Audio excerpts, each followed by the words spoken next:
11 मार्च 2011 का वो दिन जब हर तरफ सब कुछ एकदम सामान्य लग रहा था, लेकिन अचानक जापान के तटीय इलाकों में 9.1 तीव्रता का विनाशकारी भूकंप आया, जिसे आज भी दुनिया के सबसे ताकतवर भूकंपों में से एक माना जाता है। लेकिन ये तो बस शुरुआत थी, असली तबाही तो अभी आना बाकी थी। जी हाँ, भूकंप के तुरंत बाद प्रशांत महासागर की गहराइयों से 40 मीटर ऊंची सुनामी की लहरें उठी, जिसने कुछ ही पलों में जापान के तटीय इलाकों को निगल लिया। इस सुनामी ने न सिर्फ घर, स्कूल और अस्पतालों को तबाह कर दिया, बल्कि पूरे के पूरे शहरों को मलबे में बदल दिया। पल भर में सब कुछ पानी में डूब गया। लेकिन जापान के लिए ये आपदा ना तो पहली थी और ना ही आखिरी, क्योंकि जापान को लगातार ऐसी भयानक प्राकृतिक आपदाओं का सामना करना पड़ता है। इसका ताजा उदाहरण है जनवरी 2024, जब पूरी दुनिया नए साल का जश्न मना रही थी, लेकिन जापान एक और भयानक प्राकृतिक आपदा से जूझ रहा था। लेकिन अब जापान ने इन आपदाओं से निपटना सीख लिया है। उन्होंने सुनामी के विनाश से बचने के लिए एक विशाल सुरक्षा दीवार बनाई है, जो उन्हें सुरक्षित रखती है।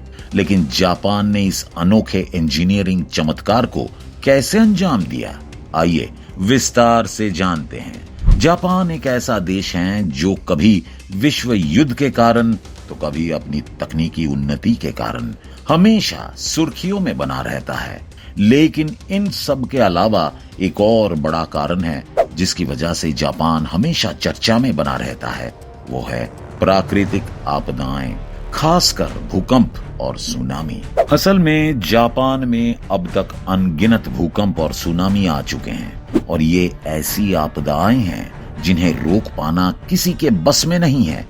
इन आपदाओं का सामना करने और इनसे निपटने के अलावा इंसानों के पास कोई और विकल्प नहीं होता, क्योंकि जिन देशों में प्राकृतिक आपदाएं अधिक आती हैं, उनके लिए इन विपत्तियों को झेलना और इनसे निपटने की तैयारी करना ही एकमात्र उपाय है। जहां बाकी प्राकृतिक आपदाओं का पूर्वानुमान पहले से लगाया जा सकता है, वहीं भूकंप और सुनामी जैसी आपदाओं को पहले से सही भविष्यवाणी कर पाना लगभग नामुमकिन है। लेकिन सुनामी के मामले में स्थिति थोड़ी अलग होती है। यही कारण है कि जब भी सुनामी जापान से टकराती हैं, देश को बार बार खुद को फिर से खड़ा करना पड़ता है। अगर हम जापान के इतिहास पर नजर डालें तो बीते 1300 सालों में जापान ने लगभग 143 भयंकर सुनामियों का सामना किया है, जिसमें करीब 13,874 लोगों की जान गई। हालांकि जापान पर कई विनाशकारी सुनामियों ने कहर बरपाया है, लेकिन सबसे भयानक सुनामी साल 1741 में आई थी। इस सुनामी की ताकत इतनी भयानक थी कि इसकी लहरें 90 मीटर ऊंची उठी और हजारों लोग इसकी चपेट में आकर मारे गए। सबसे चिंताजनक बात यह है कि समय के साथ साथ जापान में प्राकृतिक आपदाओं का खतरा बढ़ता ही जा रहा है। इसका सबसे बड़ा सबूत आपको 2022 के आंकड़ों से मिल सकता है। साल 2022 में जापान में 300 से भी अधिक भूकंप रिकॉर्डेड किए गए थे। इतना ही नहीं, कुछ ऐसे भी दिन रहे जब सिर्फ एक दिन में 3 से ज्यादा भूकंप महसूस किए गए। इसी कारण जापान में इमारतों को भूकंप रोधी बनाना अनिवार्य कर दिया गया है। सिर्फ भूकंप ही नहीं, बल्कि यहाँ लगभग हर तरह की प्राकृतिक आपदाएं आती हैं, और इनमें से सबसे खतरनाक और विनाशकारी होती हैं सुनामी। अगर सन 2000 से लेकर 2022 तक के समय को देखें तो जापान को 5 बार सुनामी का प्रचंड प्रहार झेलना पड़ा है। इनमें सबसे भयानक सुनामी 2011 में आई थी, जिसने जापान को पूरी तरह से तबाही के कगार पर ला दिया था। ये वही भयानक सुनामी थी जिसके बारे में हमने शुरुआत में चर्चा की थी। ये 11 मार्च 2011 को आया था और इसका मुख्य कारण था तोहोकू प्रायद्वीप से 72 किलोमीटर पूर्व समुंदर के नीचे आया 9.1 तीव्रता का शक्तिशाली भूकंप। ये भूकंप पूरे 6 मिनट तक चला, लेकिन यही 6 मिनट जापान के इतिहास के सबसे खौफनाक पलों में बदल गए, क्योंकि इस भूकंप ने एक विनाशकारी सुनामी को जन्म दिया था। इसकी भयावहता का अंदाजा इसी बात से लगाया जा सकता है कि ये दुनिया का चौथा सबसे बड़ा भूकंप था और जापान के इतिहास में दर्ज अब तक का सबसे शक्तिशाली भूकंप। और ये भूकंप अकेले नहीं आया था, बल्कि अपने साथ एक विनाशकारी सुनामी लेकर आया, जिसने जापान के कई शहरों को पूरी तरह पानी में डुबो दिया। इस भूकंप के कारण समुद्र में 55 मीटर यानी लगभग 180 फीट ऊंची लहरें उठी। फिर ये विशाल लहरें 700 किलोमीटर प्रति घंटे की रफ्तार से दौड़ती हुई आई और सेंडाई शहर को अपनी चपेट में ले लिया। ये लहरें तट से 10 किलोमीटर अंदर तक घुस गईं और जैसा कि हमने पहले ही बताया था, ये पूरी तरह से अप्रत्याशित था। कोई भी ये अंदाजा नहीं लगा सकता था कि ये इतनी भीषण तबाही मचाएगा। इसी कारण कोई भी इसके लिए तैयार नहीं था और किसी के पास कोई जरूरी उपकरण या संसाधन भी नहीं थे। असलियत यह है कि हमने पहले भी बताया था कि आज की आधुनिक टेक्नोलॉजी के बावजूद सुनामी की सटीक भविष्यवाणी करना लगभग असंभव है। नतीजा ये हुआ कि सेंडाई शहर के लोगों को सुनामी आने से केवल 8 मिनट पहले चेतावनी मिली। अब आप ही सोचिए, सिर्फ 8 मिनट में कोई इंसान आखिरी समय में क्या कर सकता है। इसी कारण लगभग 1000 लोग बचने का मौका भी नहीं पा सके और वहीं पर अपनी जान गंवा बैठे। इतना ही नहीं, इस सुनामी के कारण 2,28,000 से ज्यादा लोग बेघर हो गए और 15,000 से ज्यादा लोगों की जान चली गई। लेकिन शायद प्रकृति का कहर यहीं खत्म नहीं हुआ था। इसकी भयावहता का अंदाजा आप इसी से लगा सकते हैं कि इस सुनामी के कारण जापान को करीब $235 बिलियन का नुकसान हुआ था। इसी कारण इसे इतिहास की सबसे महंगी प्राकृतिक आपदा के रूप में गिना जाता है। असल में तटीय इलाके हमेशा सुनामी के खतरे में रहते हैं, लेकिन जापान के पास रहने के लिए कोई और बेहतर विकल्प नहीं है। लेकिन तटीय शहरों को बचाने के लिए जापान लंबे समय से काम कर रहा है और उसने ऐसा कुछ बनाया है जिसकी कल्पना शायद कोई और देश नहीं कर सकता। उनकी सबसे बड़ी सुरक्षा प्रणाली है सी वॉल। असल में जापान ने अपने तटीय इलाकों को सुनामी के खतरे से बचाने के लिए ये सी वॉल बनाई है। हालांकि ये कोई नया प्रोजेक्ट नहीं है। दरअसल जापान के तटीय इलाकों में ये सी वॉल कई सालों से मौजूद हैं, लेकिन ये सुरक्षा दीवार 2011 की सुनामी की विशाल लहरों को पूरी तरह से तटवर्ती क्षेत्रों में आने से नहीं रोक सकी। इसका मुख्य कारण यह था कि 2011 की सुनामी की लहरें इन दीवारों की ऊंचाई से काफी ज्यादा थी।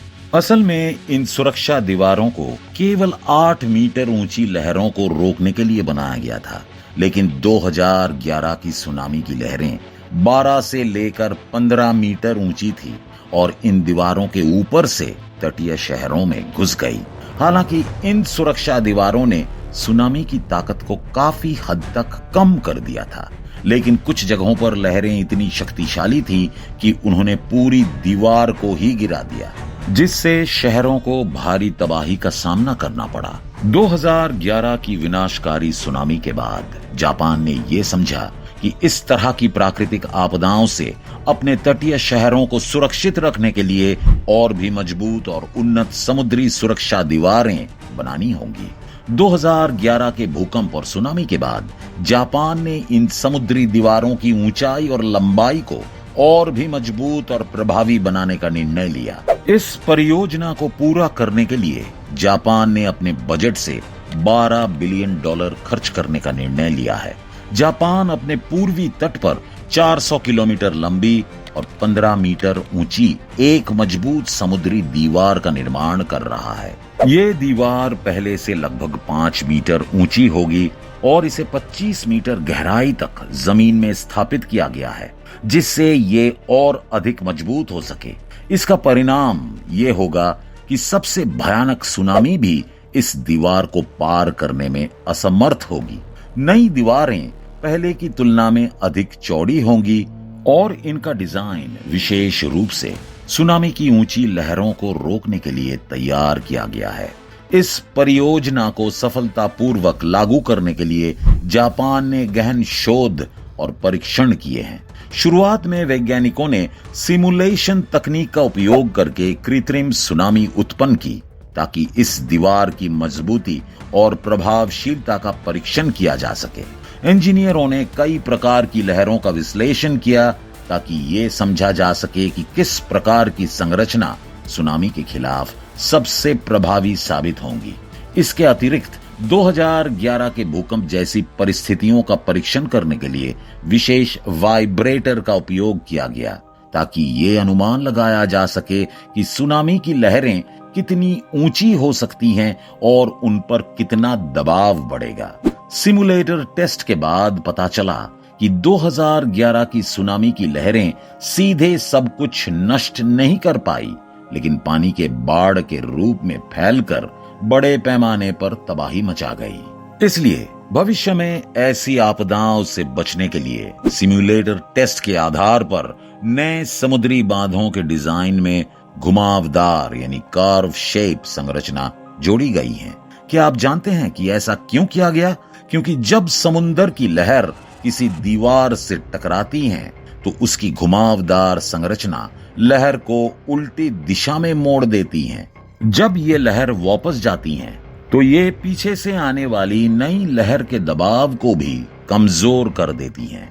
हालांकि ये जान लेना जरूरी है कि जापान ने सिर्फ समुद्री दीवारें बनाकर ही सुनामी के असर को कम नहीं किया, बल्कि उन्होंने सुनामी के हॉटस्पॉट इलाके को चिन्हित करके समुद्र में खास ब्रेक वाटर भी बनाए हैं। उसका मुख्य उद्देश्य यह है कि जब लहरें किनारे की ओर बढ़ेगी तो सबसे पहले ब्रेक वाटर उनकी ताकत को कमजोर कर देगा। उसके बाद वे 15 मीटर ऊंची दीवार से टकराएंगी। इस पूरी व्यवस्था के कारण सुनामी की लहरें जापान के तटीय इलाकों में नहीं घुस पाएंगी और शहरों को बड़े नुकसान से बचाया जा सकेगा।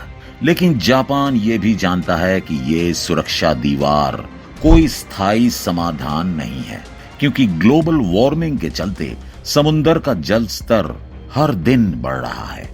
तूफानों की ताकत पहले से कहीं ज्यादा बढ़ गई है और अब ये एक आम घटना बन चुकी है। इसी कारण जापान समझता है कि ये सुरक्षा व्यवस्था उसे प्रकृति की ताकत से पूरी तरह से नहीं बचा सकती। फिर भी जापान ने ये दीवारें बनाकर अपने लोगों को थोड़ा समय जरूर दिया है ताकि वे आपात स्थिति में सुरक्षित स्थान पर पहुंच सकें। असल में जापान के साहस और कड़ी मेहनत ने ये साबित कर दिया है कि चाहे कितनी भी बड़ी आपदा आ जाए, इंसान की इच्छा शक्ति हमेशा उसे हराने की क्षमता रखती है। क्या हम प्रकृति के खिलाफ लड़ सकते हैं? शायद नहीं, लेकिन हम इसके प्रभावों से निपटने के लिए तैयार जरूर हो सकते हैं। आपका इस बारे में क्या सोचना है, हमें नीचे कमेंट में बताना ना भूलें। और हाँ, अगर आपको ये वीडियो पसंद आया हो तो इसे लाइक जरूर करें और हमारे चैनल को सब्सक्राइब करना ना भूलें। धन्यवाद।